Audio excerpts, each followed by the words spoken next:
magnetic material है? Magnetic material. Okay, that's a very good question. Magnetic material is basically the different types of magnets. Okay, some magnets are permanent magnets and some magnets are electromagnetic. There are two magnets used in our in the magnetic bullet train. The super magnetic conductor, super magnetic material. I think your question, right?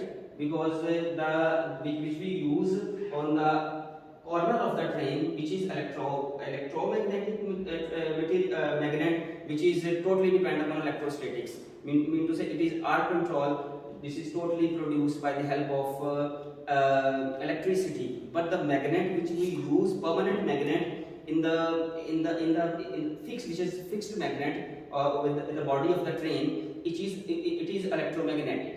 Okay, and electromagnetic, not we use simple magnetic material, we use super magnetic material, or super magnetic material is they used for that time. I think The question is that name specific magnet type of magnet, which magnet is used in these trains. superconducting magnet, brother. You don't know the material, right? Material means to say it is a magnet. No, you don't try to make it up. You don't know the material, right? Yes. Okay. Next question, please. Yes. Any other question? No, that was a very good question actually. It's a very Well, good. actually, we No. did the project on this in electrodynamics in BS, and basically there we did magnetic levitation, but that was we made two different solenoids, and then we like applied current, and then we when we bring them closer and the current was in same direction, they would repel each other, and when the current was in opposite direction, they would attract each other.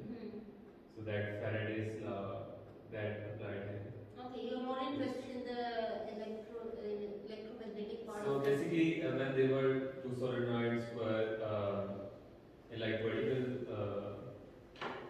setup, they would levitate, and that's the magnetic levitation. Okay, And the magnetic. and we use copper wires, I guess.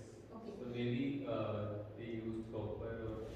Okay, actually I was, when I was doing my PhD in Austria, we had a group in the same institute that was working on superconductivity. And they had a demo experiment that they used to show visitors, right? And this, in this case, they had a special material that had to be cooled in order to get that levitation effect. Yes. And they were using liquid nitrogen for Lithium. Yes. Okay. You did not mention anything like that. Yes, but I know, I read this literature, same material which you mentioned, right? Lithium nitrogen. This is. No, this is not the material. Yeah, This, it is this also is used just meant Just to cool, just for cooling for cooling. because the challenge in superconductivity at this moment is to try to achieve superconductivity at room temperature. So far, I don't think we have achieved it at room temperature. There's a critical temperature that's required for superconductivity, and so liquid nitrogen is really very minus. I don't know how much is it, minus 120 or so, right? So you have to go to a very low temperature to achieve superconductivity. So you have to find, from the material science point of view, I would say you have to find the exact materials that are used. There are specific materials that can have these properties. Ordinary materials do not have these properties. Okay. So my comments, if you're finished, are you finished? Yeah. Any other question? Okay. My comments are, on the whole, yes, it's a very good effort. You tried very well. Like you said, it's your first presentation, but you really made an effort. And also, visually the presentation is well prepared in the sense that the videos, animations, the diagrams, and the overall text, everything is very well designed. The presentation is good, and you are enthusiastic about your work. That's again a point I appreciate. Now, for the work to do, what has to be done, you have to focus on the material science. Okay, focus more on the material science. If you go back, I can tell you in detail how you can improve this, okay? So you have to focus on the material, and you have to use the book like I've been telling everyone, right? So you have to identify the topics and relate them to the book and try to explain from there, okay? So for example, you have alloys. So what is the role of these alloys in your application, plus discuss, you have a chapter on alloys in the book. From there you can give us the science, the material science, the physics of this alloy. You have discussed the physics of, let's say, the magnetism and the levitation, but now please discuss the physics of the materials used. Okay, each of these materials, a separate heading, discuss the structure, the phase diagram, the properties, and so on. So you have a chapter on alloys. Then there's a chapter on magnets, but I'm not sure if we have superconducting magnets. You have to find that information. Okay. And exactly what kind of material is used there, okay, and at what temperature that material is working, okay. Then plastics comes in the category, there's a chapter on polymers, you can look over there. And then you also talked about some composites, right? Yes. These are very interesting composites, these are advanced materials, CFRP, right? Yes. So you can check more information and explain that from the material science point of view, from the chapter on composites.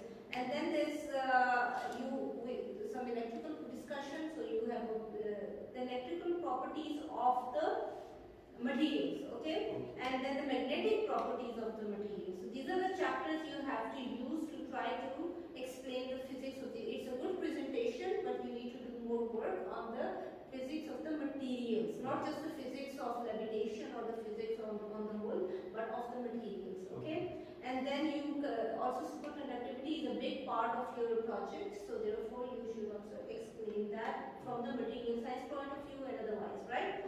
Okay. And then there are some things that, for example, no living loss. No living loss is just a matter of language. That's not how you should put it. I think you can write less probability of accidents, right? Okay. And then you said no weather disturbance. I would like to explain this. I'm not sure how weather does not affects an ordinary trainer and does not affect a bullet train. Why not? So you can try to explain that. Then you also said there's no input fuel. I'm not so sure about this, but there's no input, है ना? Is it possible that we have no input? There must be some kind of input. Electricity, we might be giving electricity. I don't know. Check it out. Okay. Before you make such a claim, you should be sure it's a big claim. Okay. Right. And then when you come down, please. Are you recording this? Yes, ma'am. Because this is important. He has to make the correct. Yeah. Come down. Next. Next. Yeah, you see, the advantages and disadvantages are sort of contradicting each other, है These 3 points. In the first point you said it's very cheap, and now you're saying it's very costly. So that's a little bit of contradiction. Okay. Then in the first one you said it's very safe. There's a low probability of it. In the second one you're saying there are security concerns. So please look into this, okay, and see how you can do it. And you said that this train is only suitable for short tracks, not for long tracks. Why? That's a limitation. Really, we would like to have such trains for long tracks. Why not? What's the limitation there? What is the problem? And then the magnetic material, like you pointed out. So you have to look into it. So if you do all this work, then you get a better grade. Is that clear? Yes.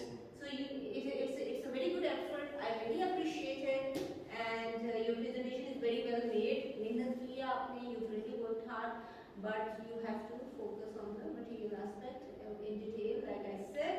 And बोलने में भी he's really made an effort, right? So I think on the whole you've really tried. I appreciate that, but I want to focus on the material. Okay? Thank you.